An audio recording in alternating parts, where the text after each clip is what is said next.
I'm going to read you all this article. But I ask that you also go and look it up for yourself.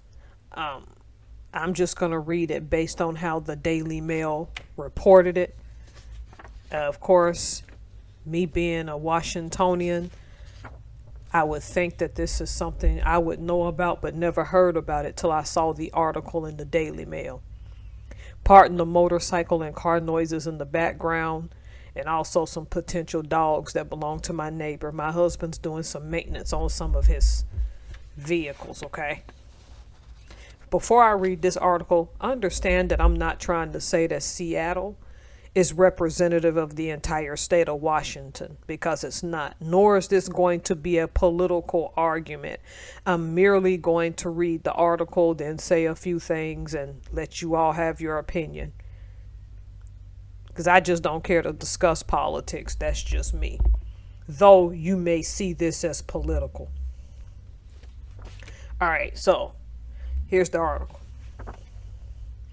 Washington State has sparked fury with its new home loan program that offers a whopping $150,000 in assistance, but only if you're the right race.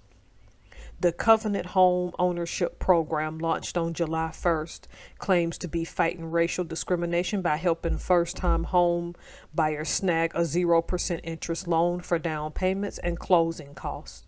But there's a catch. You've got to belong to specific minority groups to qualify.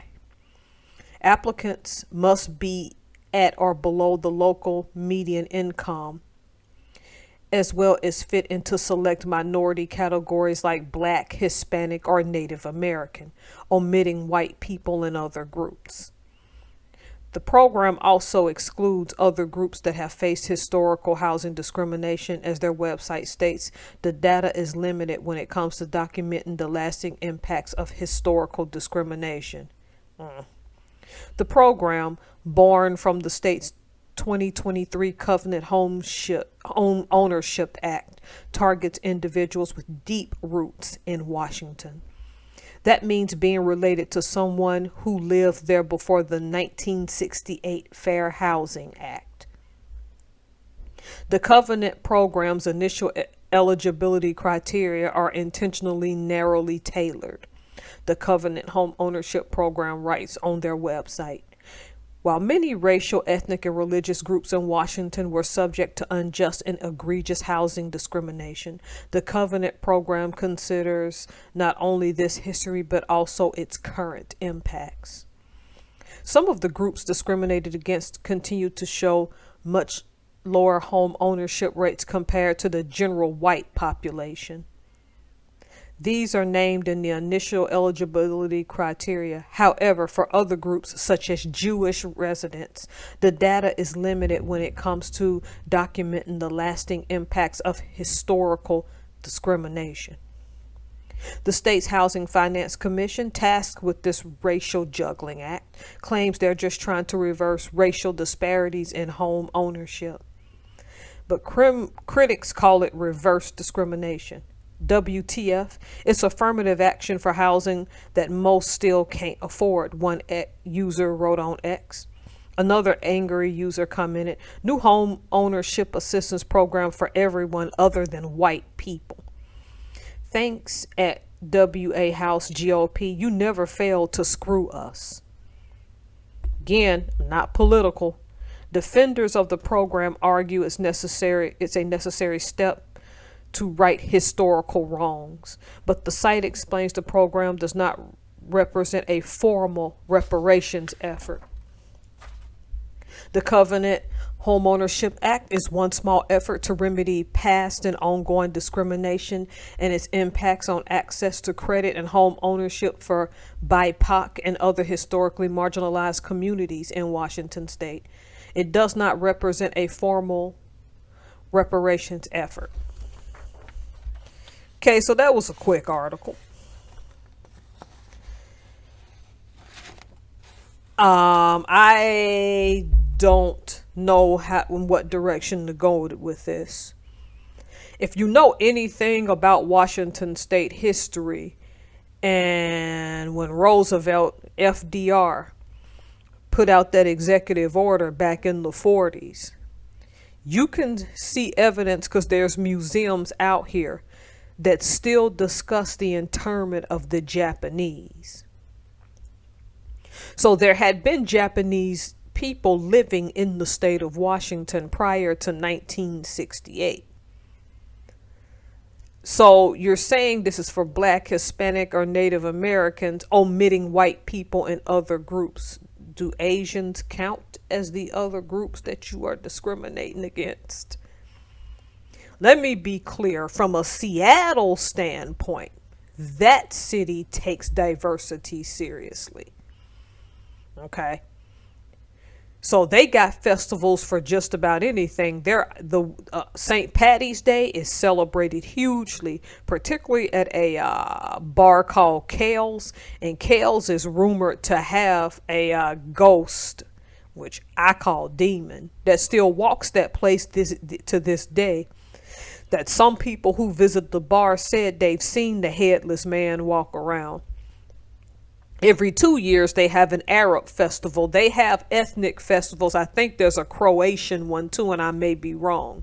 And there's a lot of LGBTQ plus celebrations. We have the Sundiata, which is the festival for Black Americans. I forgot which month that is. And MLK Day takes on a significance because some years ago, Seattle being King County, they changed the king from another person to MLK. So this is a city, regardless of race and gender, the city itself that takes its diversity seriously. Now, Olympia, which is the capital, is a whole nother beast. I feel like those people, regardless of party affiliation, go out of their way to do stuff like this on purpose, okay? Because I know while the article shows that majority of white people complain, and there are more races than just Black, Hispanic, Native American, and white. The issue I have with this article is this is a free country. They can pick whatever groups they want to give housing to. I have no skin in the game because for me, for the most part, serving and getting an honorable discharge is the reason I have this house that I've had now for 10 years, my first ever home, because of the VA home loan. And though I'm foundational to the United States, I was born and raised in Alabama. I only changed my residency to the state of Washington in 2006. So I've been here nearly 20 years. It's what this article does not say that I find curious, right?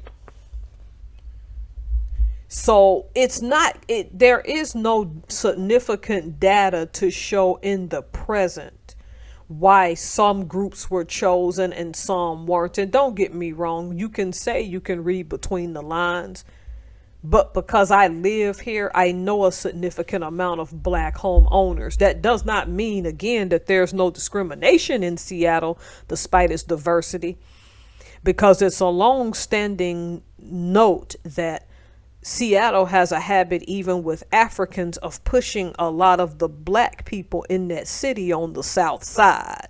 Okay. So I'm not saying discrimination does not exist in Seattle or in any part of Washington in general. People just usually associate this state with Seattle. You just can't have an article like this and come out making vague statements without any empirical data to back those statements. While many racial, ethnic, and religious groups in Washington were subject to unjust and egregious housing discrimination, the Covenant program considers not only this history but also its current impacts.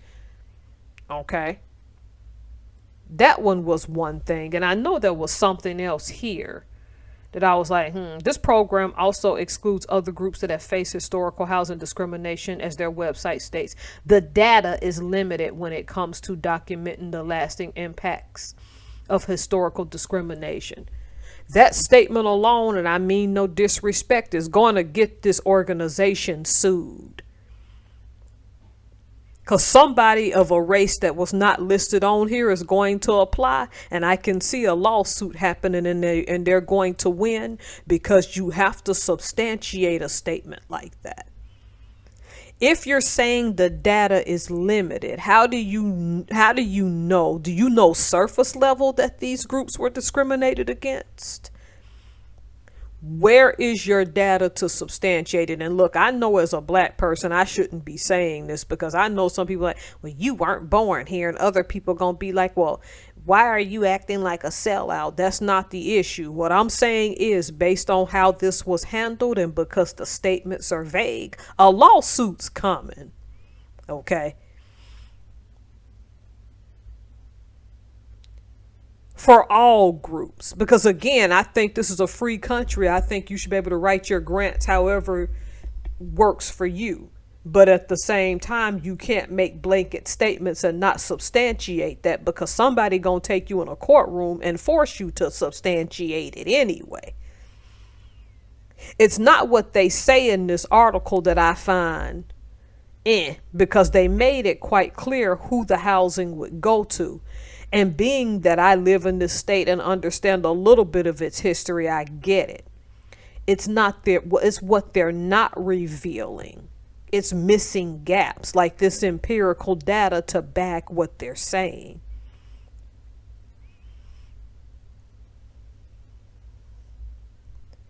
Some of the groups discriminated against continue to show much lower homeownership rates compared to the general white population. Okay, these are named in initial eligibility criteria. However, for other groups such as Jewish residents, the data is limited when it comes to documenting the lasting impacts of historical discrimination. Still, we all know that redlining happened. And at some point in our history, redlining affected Asian Americans as well. So how are you going to factor them into this? Unless because they said its current impact, there's a significant Asian population that they're trying to subliminally say without saying that they've bounced back from those losses back then. Either way, you're going to have to show some empirical data, because a whole lot's not being revealed in this article. And if I find out, even now when you look at the original one, the strip underneath when it said Maine has an LGBTQ only complex, even that opened you up for lawsuit, because why is it that they only have that complex? Is it because their numbers are significantly lower? Is it because in that state, in particular areas, historically things have happened? I'll also have to delve into that article. Right now, I want to deal with Washington because I'm here. I believe there's some truth to what's said in this article about Black, Hispanic, and Native Americans. I also believe some data is missing.